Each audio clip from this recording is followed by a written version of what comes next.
I've been hunting since I was 12 years old. My grandfather taught me everything. How to track, how to stay silent, how to read the woods like a book. By the time I was in my mid-20s, I thought I knew every sound, every movement, every trick the forest could throw at you. I was wrong. What happened to me during a solo hunt in November of 2019 made me realize that some things in the woods aren't supposed to be explained. Some things are better left alone. And what I encountered that night still watches me from the edges of my property. I know because I've seen it. It was the third week of deer season in northern Idaho, and I'd been scouting a remote section of national forest about 40 miles from the nearest town. The area was perfect. Thick pine forests, rocky ridges, and a creek that deer used as a travel corridor. I'd set up a tree stand about 15 feet up in a massive Douglas fir, positioned perfectly to overlook a game trail I'd been monitoring for weeks. The weather was cold, somewhere in the low 30s, and thin layer of frost covered everything by the time I climbed into my stand at 4:30 in the morning. The first few hours were normal. I saw a few deers moving through just after sunrise, and I heard the distant sound of another hunter's rifle echoing through the valley around 9. But as the morning wore on, something felt off. The birds stopped singing. That was the first thing I noticed. The woods went completely silent, and anyone who spends time outdoors knows that's never a good sign. I figured maybe a bear was moving through the area, or perhaps a mountain lion. I stayed still, scanning the forest below me, my rifle resting across my lap. That's when I heard it. Footsteps, but they weren't the light, cautious steps of a deer. These were heavy, deliberate, and they were coming from behind me. I slowly turned my head, trying not to make any noise, and that's when my blood went cold. About 60 yards away, standing perfectly still between two trees, was something I couldn't immediately identify. At first, I thought it was another hunter. It was tall, maybe 6.5 feet, and it had a vaguely human shape. But as I stared at it through the morning mist, I realized it wasn't wearing any blaze orange. It wasn't wearing anything at all. Its skin, or whatever covered it, was a grayish-brown color, almost like wet bark. Its limbs were too long, especially the arms, which hung down past where its knees should have been, and its head. God, its head was wrong. It was elongated, almost canine, but the proportions were all off. I couldn't see its eyes from that distance, but I could feel them on me. It was watching me. I don't know how long we stared at each other. It felt like hours, but it was probably only 30 seconds. Then, without warning, it took a step forward. Not toward me, but parallel to my position, moving slowly through the underbrush without making a sound. I remember my hands started shaking. I'd never felt fear like that before. It wasn't the fear of seeing a bear or stumbling onto a cougar. This was something primal, something that made every instinct in my body scream at me to run. But I was 15 feet up in a tree, strapped into a harness, and there was no way I could climb down quickly without making noise. So I stayed frozen, watching this thing move through the forest like it owned it. It circled around my position, staying just out of clear view, weaving between trees and shadows. Every few steps, it would stop and tilt its head, like it was listening, and then it would continue. I tried to rationalize what I was seeing. Maybe it was a person in some kind of costume. Maybe it was a deformed elk or a bear with mange. But deep down, I knew I was lying to myself. Whatever this was, it wasn't natural. After what felt like an eternity, it disappeared into a dense thicket about 100 yards to my left. I waited another 20 minutes, barely breathing, before I finally unstrapped myself and climbed down as quietly as I could. My legs were shaking so badly, I almost fell twice. I didn't go back to my truck. I was parked about 1.5 miles away, and the thought of walking through those woods alone made me feel sick. Instead, I moved in the opposite direction, toward a logging road I knew was about 2 miles east. I kept my rifle up, safety off, finger resting just above the trigger. Every snap of a branch, every rustle of leaves made my heart slam against my ribs. I've never felt so exposed in my life. About halfway to the logging road, I heard it again. Footsteps. Behind me. Matching my pace. I stopped. The footsteps stopped. I started walking again. The footsteps resumed. I spun around, rifle raised, and scanned the forest. Nothing. Just trees and shadows, and the faint mist rising from the cold ground. I shouted, "I can hear you. Show yourself." My voice echoed through the trees, and for a moment, everything was silent. Then I heard something that made my stomach drop. Laughter. Not human laughter. It was low, guttural, and it came from somewhere above me, in the canopy. I looked up and saw branches swaying, but I couldn't see anything in the thick foliage. I ran. I don't care how it sounds. I ran like my life depended on it, because I genuinely believed it did. I crashed through the underbrush, my rifle banging against my chest, my breath coming in ragged gasps. I could hear behind me, moving through the trees faster than anything that size should be able to move. Branches snapped. Leaves exploded into the air. It was chasing me. I didn't look back. I just ran until my lungs burned and my legs felt like they were going to give out. I finally broke through the tree line onto the logging road and collapsed onto the gravel, gasping for air. I don't know how long I lay there, but when I finally looked back toward the forest, I saw it. Standing just inside the tree line, barely visible in the shadows, was that thing. It was watching me, and I swear to God, it smiled. Not a human smile, something wider, something wrong. Then it turned and disappeared back into the woods without a sound. I didn't go back for my gear. I hitched a ride from a logging truck driver who happened to be passing by, and I told him I'd gotten turned around and lost my way. He didn't ask questions. I haven't been back to that part of the forest since. I still hunt, but only in areas I know well and never alone. Sometimes, late at night, I'll be sitting on my back porch and I'll hear something moving in the woods behind my property. Heavy footsteps. Deliberate. Circling. I tell myself it's just a deer or a bear, but I know better. Whatever I saw that day is still out there, and I think it remembers me.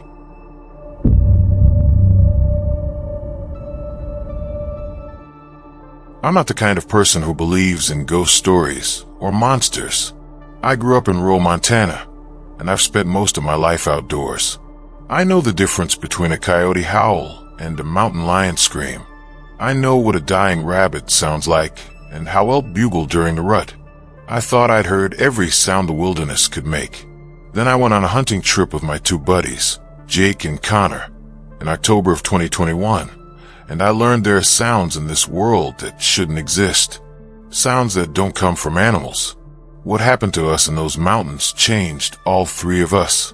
Connor doesn't hunt anymore. Jake moved to Phoenix. And me? I still hear it sometimes when I'm trying to fall asleep. We'd planned this trip for months. 3 days, backcountry elk hunting in the Bitterroot Range, about 60 miles from the nearest road. We packed in on horseback, set up camp near a small alpine lake, and spent the first day glassing for elk from a ridge overlooking a massive valley. It was beautiful, clear skies, crisp air, and we'd already seen several herds moving through the timber below us. Everything was perfect. That first night, we sat around the fire, drinking whiskey and swapping stories like we always did. The horses were picketed about 30 yards from camp, and they seemed calm.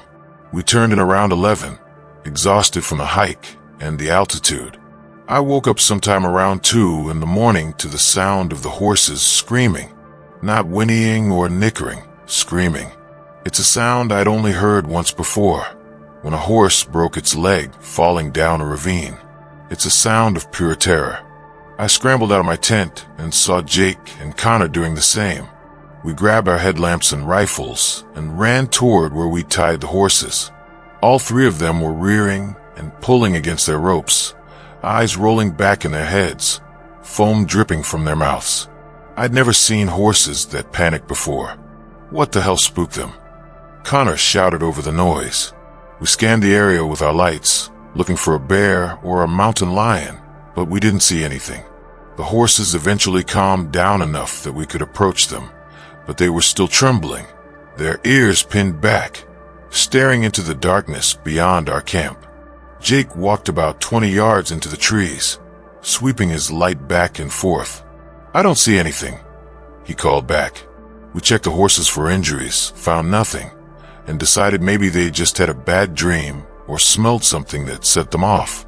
We stayed up for another hour, keeping watch, but nothing happened. Eventually, we went back to our tents, though none of us slept well after that. The next day, we decided to split up to cover more ground. I headed west along a ridgeline. Jake went south towards a series of meadows, and Connor stayed near Camp to Glass from a vantage point we'd scouted the day before. The plan was to meet back at camp by 4 in the afternoon. I spent most of the day moving slowly through the timber, looking for fresh elk sign. Around 2, I found a fresh wallow and several rubs on trees, good indicators that a bull had been in the area recently. I was feeling optimistic. That's when I heard the whistle. It came from somewhere below me, down in a thick stand of lodgepole pines. At first, I thought it was another hunter trying to signal someone, so I whistled back. There was a pause, maybe 10 seconds, and then I heard it again. But this time it was closer, and it didn't sound quite right. It was too perfect, too clear, like someone playing a flute. I whistled again, and again it responded, even closer now. That's when I started to feel uneasy. Something about the tone was off. It was mimicking me, but not quite matching the pitch or rhythm.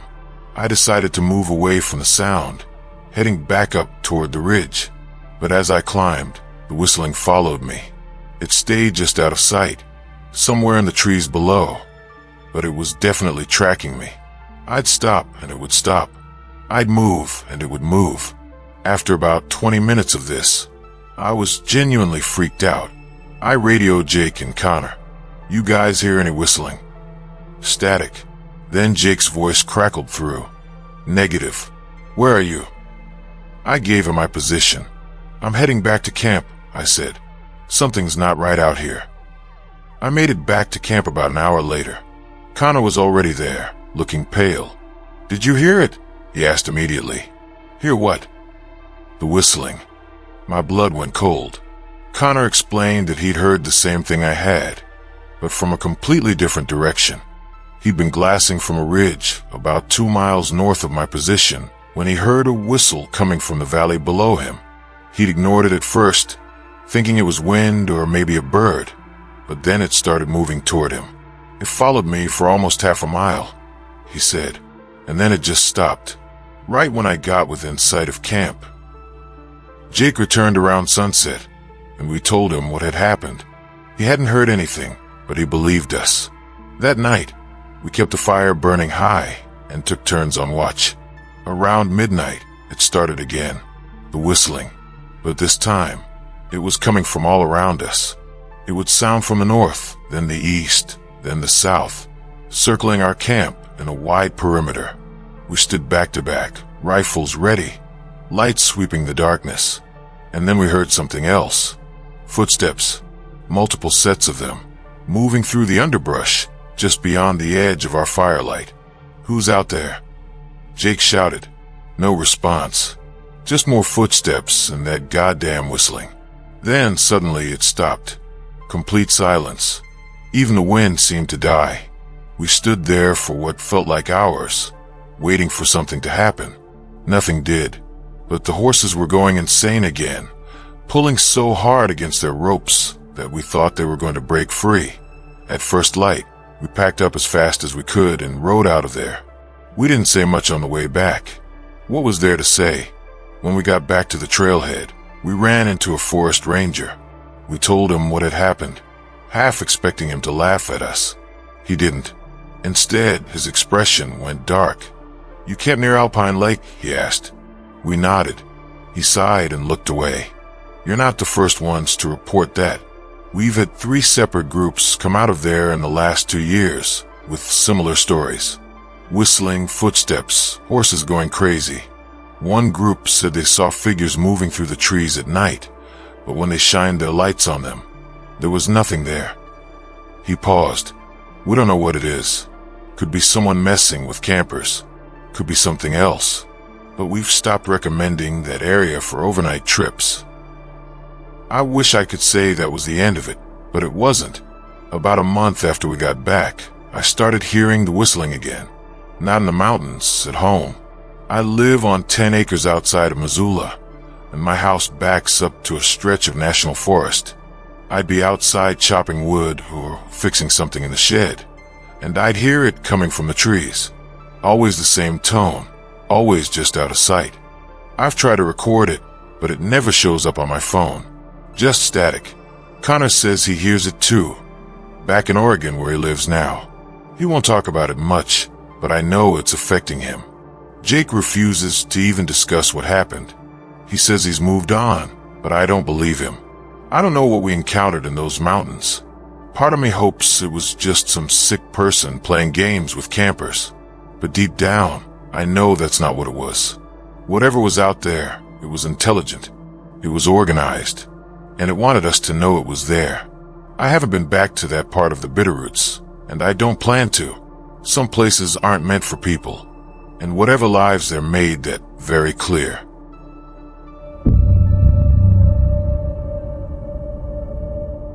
My name is Angela, and I've been bow hunting for white-tailed deer in central Wisconsin for almost 15 years. I love the challenge of it, the patience, the precision, the connection to the animal and the land. But after what happened to me in November of 2022, I haven't been able to pick up my bow. I can't even look at the photos from that trip without feeling sick. What I saw in those woods violated everything I thought I understood about nature. It wasn't an animal. It wasn't human. And I'm terrified that it's still out there, waiting for someone else to stumble into its territory.